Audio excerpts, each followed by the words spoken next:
तो दोस्तों आज हम लोग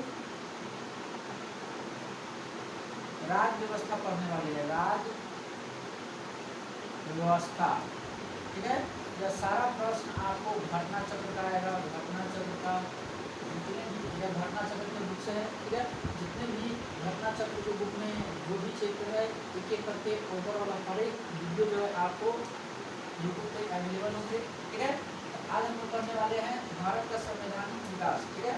राज्य व्यवस्था का भारत का संवैधानिक विकास संवैधानिक विकास, ठीक है। जैसे देखिए पहला है भारत का संवैधानिक विकास क्या है, मतलब विकास चैप्टर 1 है, यानी टॉपिक नंबर 1, यानी क्लास देखिए तो क्लास जो है देखिए क्लास जो है 1 लीजिए, ठीक है, यानी लेक्चर नंबर 1 है। देखिए भारत का संवैधानिक विकास। भारत का संवैधानिक विकास भारत में दो प्रकार से होते हैं। कितने प्रकार से? दो प्रकार से, ठीक है। पहला है ईस्ट इंडिया कंपनी के शासन, दूसरा है ब्रिटिश राज के शासनाधीन पारित अधिनियम। पहला है ईस्ट इंडिया कंपनी के शासन हेतु पारित ब्रिटिश संसदीय अधिनियम से जो नियम पास किया गया था वह है, और दूसरा है ब्रिटिश राज के शासनाधीन जो पारित अधिनियम है वह, ठीक है। देखिए इसमें कहा गया है, देखिए इसमें हम लोग एक ही करके पढ़ेंगे। इसमें देखिए यह 1773 से 1853 तक लागू होता है, और यह 1800 के बाद जो होता है 1853 यानी कि 1858 के बाद 1947, ठीक है। यानी कि 1700 ईस्वी से लेकर 1773 ईस्वी से लेकर 1853 ईस्वी तक के जो नियम लागू होते हैं वह किसके द्वारा होते हैं? ईस्ट इंडिया कंपनी के ब्रिटिश संसदीय द्वारा अधिनियम पारित जो होते हैं वह है। अगला है 1858 से लेकर 1947 तक भारत आज़ादी तक के समय में जो भी अधिनियम बनते हैं और ब्रिटिश राज के शासनाधीन जो अधिनियम पारित होते हैं वह है, ठीक है। तो अभी हम लोग पढ़ेंगे इसमें कंपनी के शासन हेतु जो पारित अधिनियम है, कंपनी द्वारा जो पारित अधिनियम है, कंपनी के शासन कैसे करना है उसके द्वारा जो पारित अधिनियम है, अभी हम लोग उसके बारे में पढ़ेंगे, ठीक है। जैसे देखिए जैसे क्या कहा गया है, देखिए इसमें कहा गया है कि देखिए इसमें क्या कहा गया है, तो देखिए ब्रिटिश संसद के कहा ब्रिटिश संसद के 1773 के रेगुलेटिंग एक्ट, ठीक है। रेगुलेटिंग एक्ट जो है पहला कब आया था? 1773 ईस्वी में। कब आया था? 1773 ईस्वी में। तो रेगुलेटिंग एक्ट भारत कब आई थी? तो 1773 ईस्वी में आया था। 1773 ईस्वी के द्वारा जो है बंगाल के गवर्नर को बंगाल का गवर्नर जनरल कहा जाने लगा, ठीक है। बंगाल में पहले 1773 से पहले जो है 1773 से पहले बंगाल में जो गवर्नर होता था उसको सिर्फ और सिर्फ गवर्नर कहा जाता था। क्या कहा जाता था? गवर्नर कहा जाता था, ठीक है। क्या कहा जाता था? गवर्नर।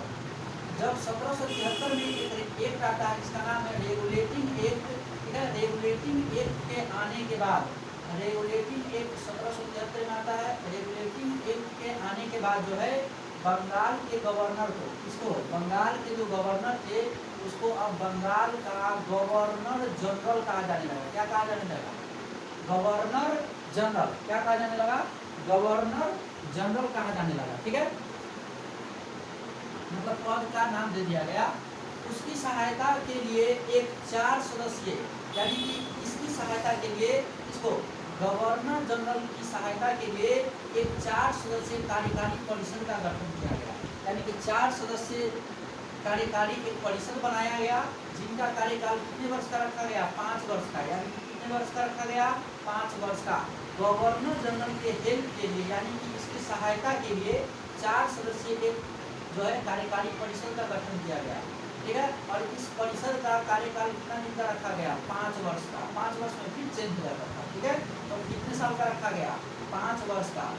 इस एक्ट के अनुसार वारेन हेस्टिंग बंगाल का जो है प्रथम गवर्नर जनरल बना। वारेन हेस्टिंग जो है बंगाल का प्रथम गवर्नर जनरल बना, ठीक है। यानी कि अगर पूछेगा क्वेश्चन कि भारत का मतलब एक तरह से पूछेगा क्वेश्चन कि गवर्नर जनरल यानी कि प्रथम गवर्नर जनरल कौन था, तो कौन था, वारेन हेस्टिंग था। कौन था, वारेन हेस्टिंग।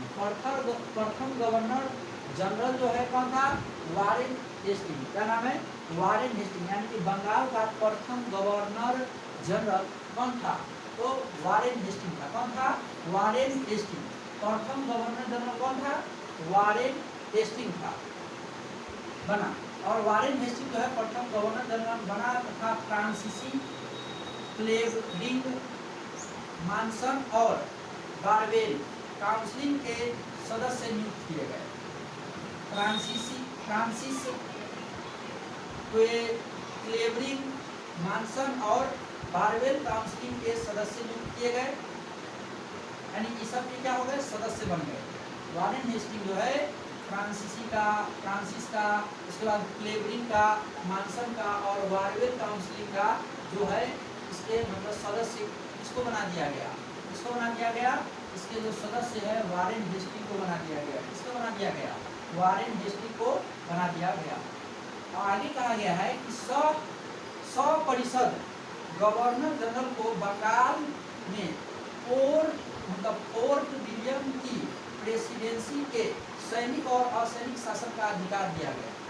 यानी कि फोर्ट विलियम की प्रेसिडेंसी के सैनिक एवं असैनिक जो शासन का अधिकार था इसे दे दिया गया तथा इसे प्रमुख मामलों यथा विदेश नीति में मद्रास और बम्बई की प्रेसिडेंसी का अधीक्षण भी करना था। ठीक है, अधीक्षण भी करना था। यानी कि कहने का मतलब एक तरह से इसको जो है बंगाल का गवर्नर जनरल बना दिया गया और कई वो काउंसिल के जो है इसके अध्यक्ष बना दिया गया, मतलब सदस्य। एक तरह से फ्रांसिस का, क्लेवरिंग का, मानसन का और बारवेल काउंसिल का सदस्य भी बन गए। कौन, वारेन हेस्टिंग।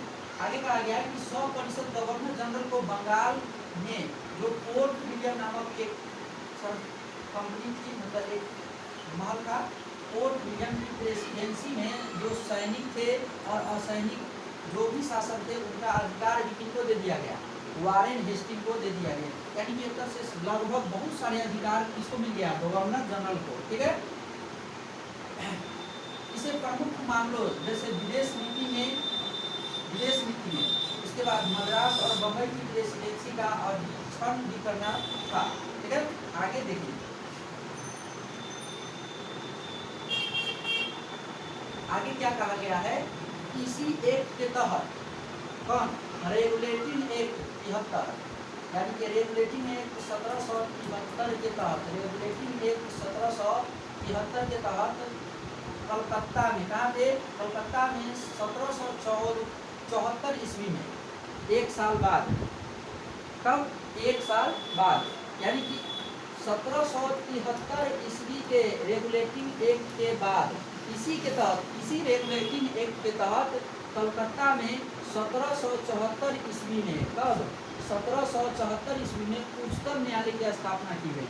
उच्चतम न्यायालय की स्थापना किया गया। कौन सा न्यायालय, उच्चतम न्यायालय की स्थापना किया गया। ठीक है, उच्चतम न्यायालय की स्थापना कलकत्ता में कब किया गया, तो 1774 ईस्वी के 74 ईस्वी में। कहाँ पर, तो कलकत्ता में किया गया। कहाँ पर किया गया, कलकत्ता में किया गया। तो उच्चतम न्यायालय भारत में, मतलब जो है भारत में उच्चतम न्यायालय की स्थापना कलकत्ता किया गया। कलकत्ता में कब किया गया, 1774 ईस्वी में। और किस एक्ट के तहत किया गया, तो रेगुलेटिंग एक्ट, रेगुलेटिंग एक्ट 1773 ईस्वी के द्वारा जो है कलकत्ता में एक साल बाद जो है 1774 ईस्वी में उच्चतम न्यायालय की स्थापना की जाती है। उच्चतम न्यायालय की स्थापना की जाती है। ठीक है, जिसमें एक मुख्य न्यायाधीश और 3 अन्य न्यायाधीश थे। जिसमें एक जो थे, एक वह मुख्य न्यायाधीश थे और 3 उनके अन्य भी न्यायाधीश थे। तो एक मुख्य न्यायाधीश थे और 3 अन्य न्यायाधीश थे। मुख्य न्यायाधीश कितने थे, 1, अन्य न्यायाधीश कितने, 3। मुख्य न्यायाधीश की संख्या 3 और मुख्य न्यायाधीश की संख्या 1, मुख्य न्यायाधीश की संख्या 1 और अन्य न्यायाधीश की संख्या कितनी थी, 3 थी। कंपनी के कर्मचारी को निजी व्यापार करने तथा भारतीयों से उपहार लेने से प्रतिबंध कर दिया गया। कंपनी के जो कर्मचारी थे निजी व्यापार करने लगे थे। भारत में क्या हो गए थे, निजी व्यापार करने लगे थे, ठीक है। और भारतीयों से ना उपहार भी कुछ कुछ लिया करते थे कि मैं हम मतलब आपका ये काम कर दिए, वो काम कर दिया, आप हमको कुछ उपहार, जमीन दीजिए, पैसा दीजिए, इस प्रकार से उपहार लेता था। तो इसको जो है रेगुलेटिंग एक्ट क्या करता है, प्रतिबंध कर देता है। पिट्स इंडिया एक्ट, अब आते हैं पिट्स इंडिया एक्ट क्या होता है। देखिए 1773 ईस्वी के बाद फिर से एक ब्रिटिश सांसद द्वारा एक एक्ट पारित किया गया जिसका नाम था पिट्स इंडिया एक्ट। क्या नाम था, पिट्स इंडिया एक्ट। क्या नाम था, पिट्स इंडिया एक्ट। कब आया, 1784 ईस्वी में। कितने साल बाद, 11 साल बाद। कितने साल बाद, 11 साल बाद। यानी कि 11 साल बाद एक और एक्ट आया जिसका नाम था पिट्स इंडिया एक्ट। क्या नाम था, पिट्स इंडिया एक्ट। क्या नाम था, पिट्स इंडिया एक्ट। कब आया, 11 साल बाद। यानी कि 1773 के बाद दूसरा जो एक्ट आया था, कब आया था, 1784 ईस्वी में आया था। इसके द्वारा क्या था, तो पिट्स इंडिया एक्ट के द्वारा 1784 द्वारा कंपनी के राजनीतिक और व्यापारिक कार्यों का पृथक्करण कर दिया गया कि राजनीतिक कार्य अलग और व्यापारिक कार्य जो थे सब पहले एक ही जगह मिक्स करके चलाया जाता था और सबको अलग कर दिया गया, ठीक है। व्यापारिक कार्य को मतलब उसके लिए अलग और राजनीतिक कार्यों के लिए अलग कर दिया गया। इस एक्ट में निदेशक मंडल को कंपनी के व्यापारी मामलों के अधीक्षण की अनुमति तो दी गई, परंतु राजनीतिक मामलों के प्रबंध के लिए नियंत्रक बोर्ड का गठन कर दिया गया। क्या कर दिया गया, नियंत्रण बोर्ड का गठन कर दिया गया। जैसे देखिए पिट्स इंडिया एक्ट 1784 के तहत जो है इसमें क्या था, इसमें मुख्य रूप से था कि कंपनी के जो कार्य थे उसको बांट दिया गया। कंपनी के कार्य जो भी थे उनको दो भागों में बांट दिया गया, राजनीतिक और व्यापार। अब इसमें कहा गया है कि इस एक्ट के तहत निर्देशक जो मंडल जो कंपनी को चलाने के लिए जो निर्देश देती थी उसको कंपनी के व्यापारिक मामलों का मतलब व्यापारिक मामलों में जो भी बातें होंगे अब उस कंपनी के निर्देशक मंडल के हाथों में चला गया। इसको मिल गई अनुमति निर्देशक मंडल को, परंतु जो राजनीतिक कारण थे, राजनीतिक कार्य थे, राजनीतिक मामलों के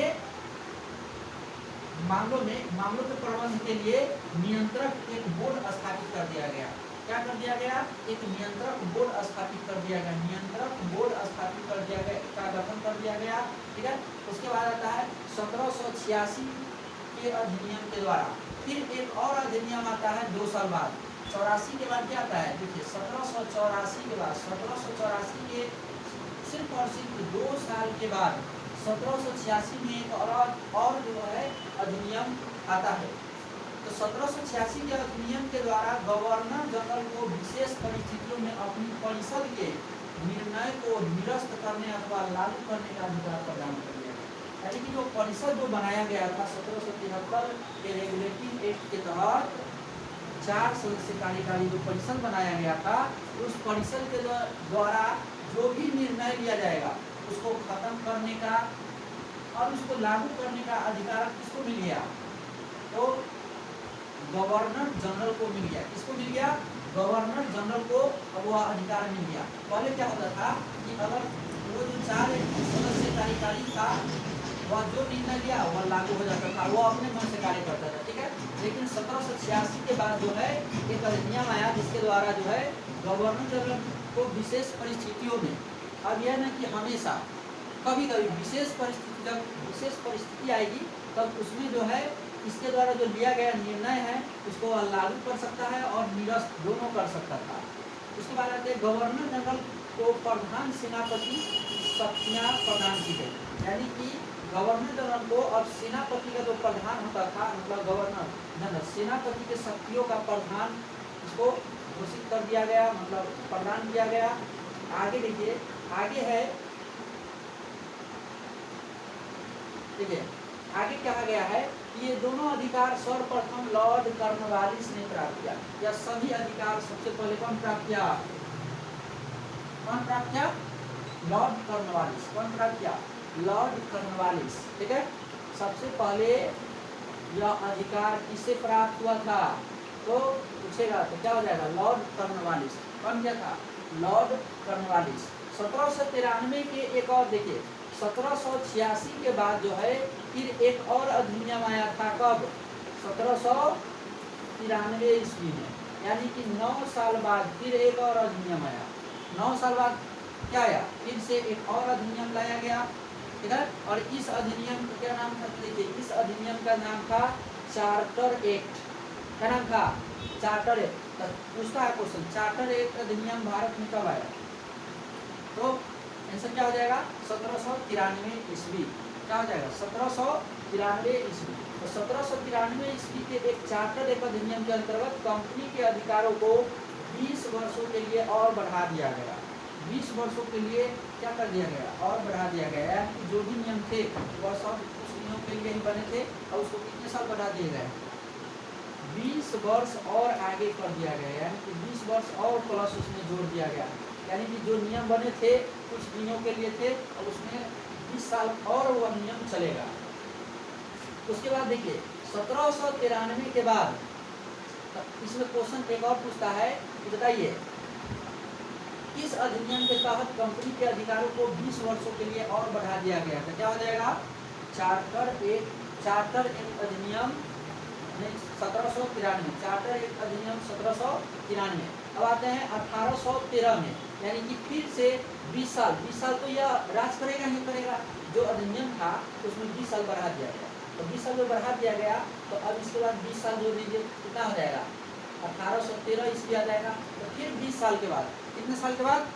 फिर से 20 साल बाद फिर एक और अधिनियम आता है। तो क्या होता है? एक और जो है अधिनियम पारित होता है 1813 ईस्वी में। कब? 1813 ईस्वी में फिर एक चार्टर एक्ट आया था। अब पहला चार्टर एक्ट कितने साल पहले? 20 साल पहले, यानी कि 1793 ईस्वी में पहला चार्टर एक्ट। दूसरा चार्टर एक्ट 1813 ईस्वी में। दूसरा चार्टर एक्ट कब आया? 1813 ईस्वी द्वारा पहली बार भारतीयों की शिक्षा पर प्रति वर्ष 1 लाख रुपए खर्च करने का उपबंध किया गया। यानी कि भारत के जो लोग शिक्षा कर लेते थे, अब उनके प्रति साल यानी कि हर साल कितना खर्च करना है? ब्रिटिश सरकार यानी कि कंपनी को कितना खर्च करना है? 1 लाख रुपये सालाना। 1 लाख रुपये तो अभी 1 महीना में सब खत्म कर देता है, बताइए। उस समय 1 लाख रुपये में पूरे भारत के लोगों को पढ़ाया जाता था। इतना पूछो मत, बहुत बुरा हाल था, है कि नहीं? देखिए प्रति वर्ष, लेकिन उस समय 1 लाख का वैल्यू था क्या? देखिए 1813 के चार्टर एक्ट अधिनियम द्वारा भारतीयों की शिक्षा पर, जो भारत में लोग पढ़ना चाहते थे, जो भी लोग भारत में पढ़ना, बाद में पहले पढ़ने वाला भी आदमी बहुत कम था, है कि 1 लाख रुपया उसमें बहुत था। देखिए तो पहली बार 1813 के चार्टर एक्ट अधिनियम के तहत भारत में जो शिक्षा ले रहे हैं भारतीय, उस पर प्रति वर्ष 1 लाख रुपये खर्च करने का उपबंध किया गया। ठीक है।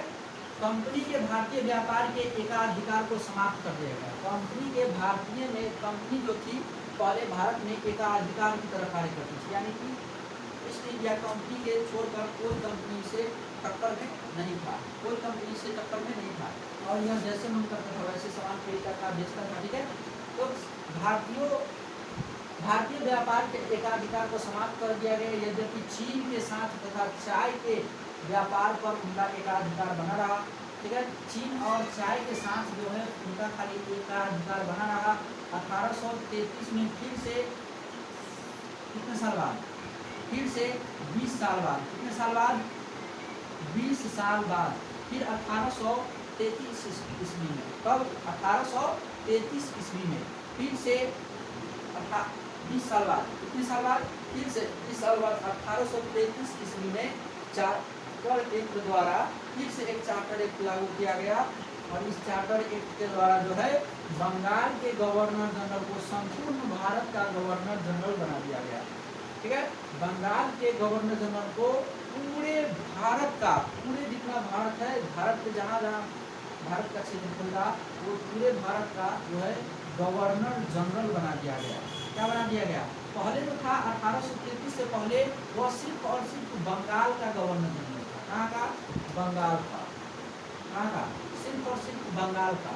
1833 33 में जो चार्टर एक्ट अधिनियम आती है, इसके तहत अब पूरे भारत में जितने राज्य थे उस सारे का गवर्नर जनरल का बना दिया गया 1833 में। 1833 में और गवर्नर को गवर्नर जनरल का बनाया गया। चलिए क्वेश्चन पूछ रहे हैं, आंसर बताइए। गवर्नर को देखिए गवर्नर को गवर्नर जनरल कब कहा जाने लगा? तो 1773 में। कब? रेगुलेटिंग एक्ट 1773 के तहत, ठीक है, गवर्नर जनरल कहा जाने लगा, ठीक है। पहला नियम कब आया था? 1773 में। दूसरा 1784 में। तीसरा 1786 में। उसके बाद 1793 में। उसके बाद फिर 20 साल, इसमें 20 साल बढ़ा दिया गया, 20 साल।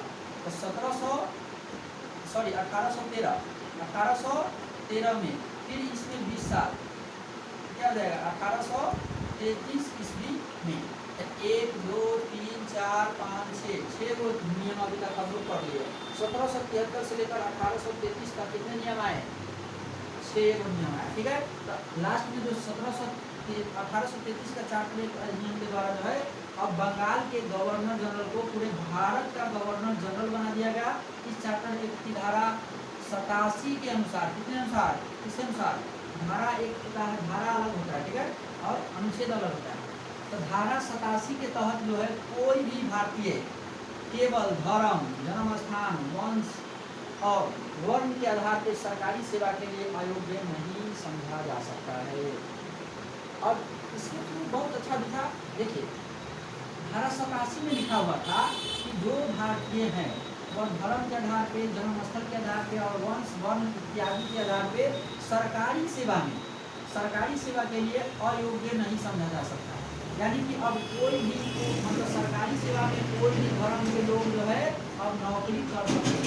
यानी कि 1833 का जो चार्टर एक्ट आया था उसके तहत तो पहले नंबर बंगाल के गवर्नर जनरल को, कहाँ के? बंगाल के गवर्नर जनरल को क्या कहा जाने लगा? पूरे भारत का गवर्नर जनरल बना दिया गया, पूरे भारत का 1833 के तहत। और इसी में कहा गया कि अब जो धारा एक आया था उसमें, इसका नाम था धारा 87। यानी कि धारा 87 में लिखा हुआ था कि अब भारत में रहने वाले कोई भी व्यक्ति धर्म, जाति, वंश, वर्ण इत्यादि के आधार पे और सरकारी सेवा में अयोग्य नहीं समझा जा सकता है, अयोग्य नहीं समझा जा सकता है। देश की शासन प्रणाली का केंद्रीकरण कर दिया गया, यानी कि देश की शासन प्रणाली का केंद्रीकरण कर दिया गया, यानी कि सारी सत्ता को उठाकर एक व्यक्ति को सौंप दिया गया। इसको एक व्यक्ति को सौंप दिया गया। लॉर्ड विलियम बेंटिक भारत के प्रथम गवर्नर जनरल रहे। तो भारत के प्रथम गवर्नर जनरल कौन रहे? Lord William Bentinck. भारत के प्रथम गवर्नर जनरल कौन थे? Lord William Bentinck. कौन थे? लॉर्ड विलियम बेंटिक भारत के प्रथम गवर्नर जनरल रहे, ठीक है। भारत का प्रथम governor general Lord William Bentinck थे। कंपनी के समस्त व्यापारिक कार्य समाप्त कर दिए गए तथा भविष्य में उसे केवल राजनीतिक कार्य ही करने थे। जो भी व्यापारिक कार्य था उसको खत्म करके अब क्या कर दिया गया? कहा गया कि आप राजनीतिक कार्य करिए। भविष्य में राजनीतिक कार्य को सौंप दिया गया, ठीक है। आगे कहा गया है कि गवर्नर जनरल की परिषद में एक कानूनी सदस्य, चौथा सदस्य को सम्मिलित किया गया, ठीक है। गवर्नर जनरल के परिषद में एक और सदस्य को जोड़ा गया, चौथा, ठीक है, कानूनी सदस्य। कौन था? कानूनी सदस्य को सम्मिलित किया गया तथा सर्वप्रथम मैकाले को कानूनी सदस्य के रूप में शामिल किया गया, ठीक है। लॉर्ड मैकाले को कानूनी सदस्य के रूप में क्या किया गया? शामिल किया गया। इस एक्ट के तहत 100% गवर्नर जनरल को पूरे भारत के लिए कानून बनाने का अधिकार प्रदान कर दिया गया। इस एक्ट के तहत जो भी है, इस एक्ट के तहत भारत के जितने भी 100% जितनी परिषद है उसके पूरे, अब जो कानून बंगाल के लिए सिर्फ बनता था अब वो कानून अब पूरे भारत पे लागू होगा। इसी एक्ट में नियुक्ति के लिए योग्यता संबंधित मानदंड अपनाकर मतलब भेदभाव को समाप्त किया गया। 1853 में फिर से 20 साल बाद, कितने साल बाद, 20 साल बाद, 20 साल बाद फिर से एक नया चार्टर है, ठीक है, द्वारा विधायी शक्तियों को कार्यपालिका शक्ति से पृथक कर दिया। मतलब विधायी शक्ति जो था और कार्यपालिका शक्ति से क्या कर दिया गया, अलग कर दिए गए, पृथक कर दिए गए।